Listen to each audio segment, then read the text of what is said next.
السلام علیکم ورحمۃ اللہ وبرکاتہ۔ نحمد و نصلی علی رسول الکریم، اما بعد فاعوذ باللہ من الشیطان الرجیم، بسم اللہ الرحمن الرحیم۔ شہ نشین پر تشریف فرما،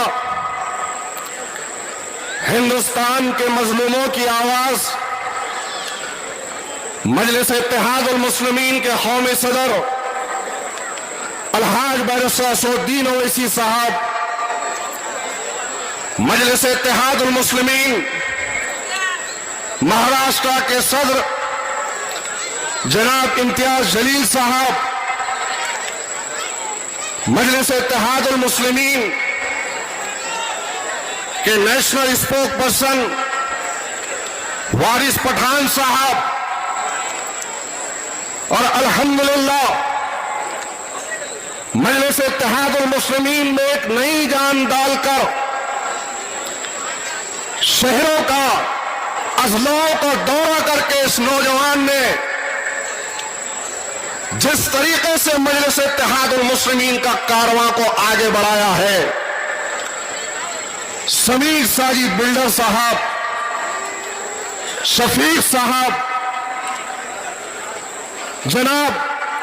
فاروق شابدی صاحب، شہ نشین پر تشریف فرما،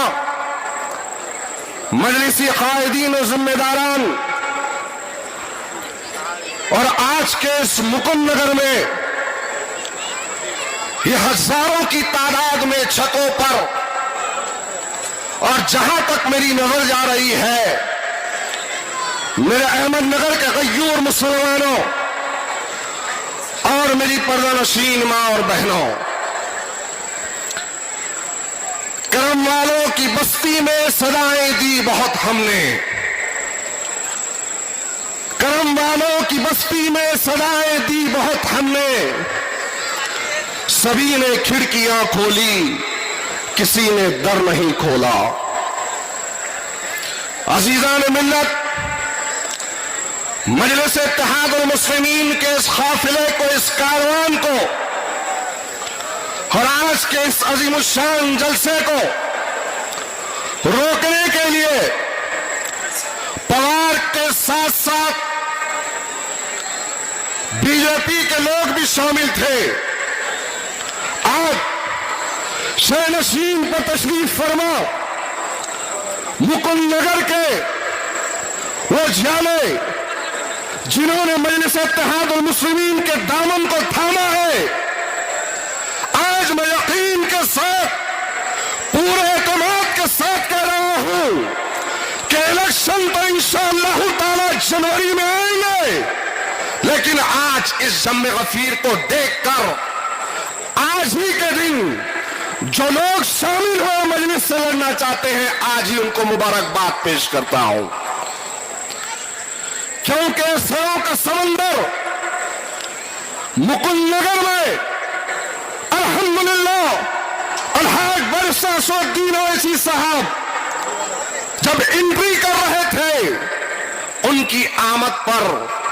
کئی پردہ نشین بہنوں کے ہاتھ میں موبائل تھا، نہ صرف ہاتھ میں موبائل تھا، پردہ نشین ماں بہنوں کو میں نے اپنی آنکھوں سے دیکھا، ان بزرگوں کو دیکھا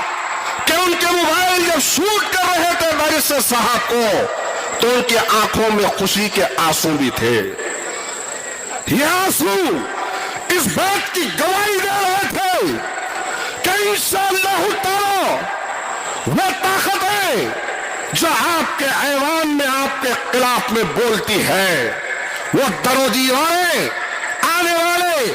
کارپوریشن کے الیکشن میں یہ بتائے گی کہ ہاں اب یہاں پر مائنورٹیز کے مسلمانوں کی آواز مجلس اتحاد المسلمین آ پہنچی ہے۔ ارے ہم کو روکنا چاہے، مجلس کو یہاں پر روکنا چاہے، اور روکنے کے لیے کیا کیا کام نہیں کیے میرے بھائی، سبھا کو کینسل کرنے کے لیے کیا کیا کام نہیں کیے، اور اس میں کچھ غدار بھی شامل ہے جنہیں اس بات کا خدشہ تھا کہ احمد نگر میں، مکند نگر میں جو مسلمانوں کی اکثریت ہے، یہاں پر اگر بیرسٹر اسد الدین اویسی صاحب آ جائیں گے تو ایک طرفہ ماحول بن جائے گا. تو بھنڈارا لگانے کی بھی کوشش کی. صحیح کہہ رہا ہوں، غلط کہہ رہا ہوں؟ بھنڈارا لگانے کی کوشش کی. مجلس اتحاد المسلمین کے نوجوانوں کو پریشان کر کر، ہراساں کر کر 353 کے تحت کھادی والوں نے خاکی والوں کو حکم دیا، ہمارے بچوں کو جیل میں ڈالا گیا. کیا وجہ تھی اس ملک کے اندر؟ یہ دوہرا معیار کب تک چلے گا؟ وہ لوگ جو سڑکوں پر نکلتے ہیں، گاڑیاں پھوڑتے ہیں، غیر غلط نعرے لگاتے ہیں، ہماری عبادت گاہوں کے سامنے ٹھہر کر اشارے کرتے ہیں، تو ان کے چلنے پر پھول برسائے جاتے ہیں، ان کے چلنے پر ان کے پاؤں لگائے جاتے ہیں، ان کی آمد پر ان کے پیروں پر مرہم لگایا جاتا ہے. ارے کیسا رویہ ہے خاکی وردی والوں کا؟ اور دوسری طرف اس دیش کے امن کے پجاری مسلمان نماز پڑھتا ہے تو ان کو لات ماری جاتی ہے. آج مجلس اتحاد المسلمین سے خائف ہونے کی وجہ کیا ہے؟ کہ مجلس اتحاد المسلمین نے سب سے پہلے عوام کا اعتماد حاصل کیا، تو وہی قانون کی بالائے دستی کو ساتھ میں رکھ کر نوجوانوں سے کہا مجلس نے کہ اٹھو، کب تک ان کے اور ان کے پاس جا کر اپنے مستقبل کا، اپنے مقدر کا فیصلہ کرو گے؟ اٹھو، اٹھ کر اپنے آپ کو ایک سیاسی طاقت کا مجسمہ بناؤ. یاد رکھو میرے بھائی، پچھلے 6 مہینے پہلے بھی ایک بہت بھوکا، بہت بولا اور پھر آج 2 مہینے سے پھر ایک پاگل کتا بھوک رہا ہے. پھر 2 مہینے سے بول رہا ہے، کبھی لو جہاد کے بارے میں بول رہا ہے، کبھی مسلمانوں کے بارے میں بول رہا ہے، کبھی داڑھی ٹوپی کے بارے میں بول رہا ہے. حد تو یہ کر دی کہ رسول اللہ صلی اللہ علیہ وسلم کی شان رسالت میں گستاخی کی اور رنگولی بنائے. تو کیا قصور تھا احمد نگر کے غیور جانوں کا، جنہوں نے رسول اللہ صلی اللہ علیہ وسلم کی بے حرمتی پر راستے پہ نکل کر جمہوری دائرے میں جنہیں آئین نے اختیار دیا ہے، وہاں پر ہم نے، ہمارے نوجوانوں نے احتجاج کیا. کھاڑیاں پھوڑنے والوں پر تو پھول برسائے جاتے ہیں، اور یہاں پر سنویدھان کے دائرے میں رہ کر اگر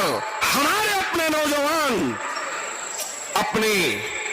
بقا کے لیے اور رسول اللہ صلی اللہ علیہ وسلم کی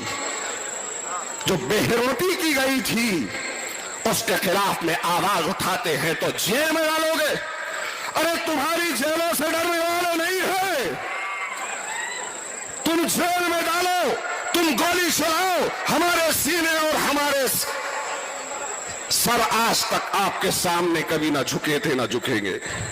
الحمدللہ جیل میں جانے کے بعد بھی حوصلے ابھی بھی زندہ ہے، اور آپ کے سامنے آ کر مجلس اتحاد المسلمین کے سپاہیوں نے یہ بتا دیا کہ تم ہمیں جیل میں بھی ڈالو گے تو ہم ڈرنے والی قوم نہیں ہے، ہم گھبرانے والی قوم نہیں ہے، کہ رسول اللہ صلی اللہ علیہ وسلم کی شان میں ہم مل جائیں گے، ختم ہو جائیں گے، سروں اور سینوں پہ گولیاں کھالیں گے، لیکن ہم جھکیں گے نہیں.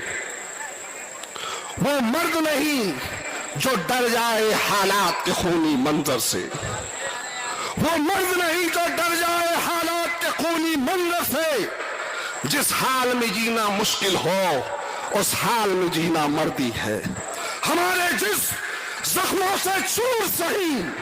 تم اپنے شکستہ تیر گنو. خود اہل ترکش بولیں گے یہ بازی کس نے ہاری ہے، یہ بازی حق کی بازی ہے، یہ بازی تم ہی ہارو گے. گھر گھر سے مجاہد نکلے گا، گھر گھر سے مجاہد نکلے گا، تم کتنے مجاہد مارو گے؟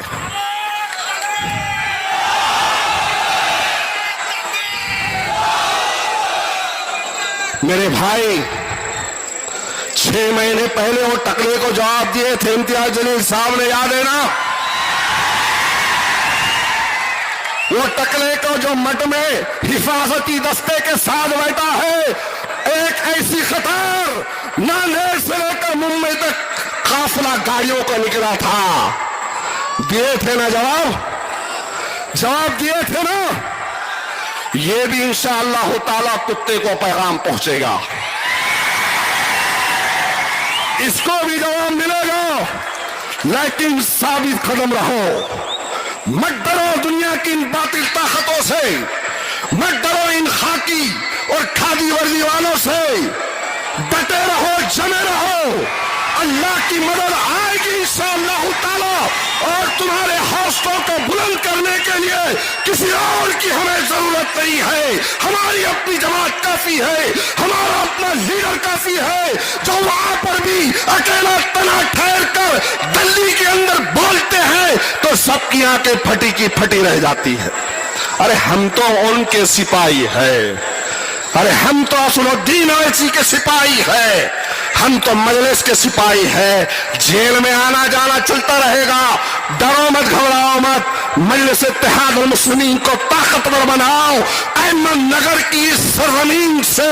نعرہ تکبیر اور اللہ اکبر کی آواز کو گونجاتے ہوئے یہ جو پتنگ کا نشان سبزلالی ہے یہاں پر آپ کے کارپوریشن میں لے جائیں انشاءاللہ تعالی، تو مکن نگر نہیں پورے احمد نگر کی تاریخ بتائے گی کہ جو پہلے کام نہیں ہوا تھا وہ مجلس نے آ کر کیا ہے۔ واقعی الدعوانا الحمدللہ رب العالمین۔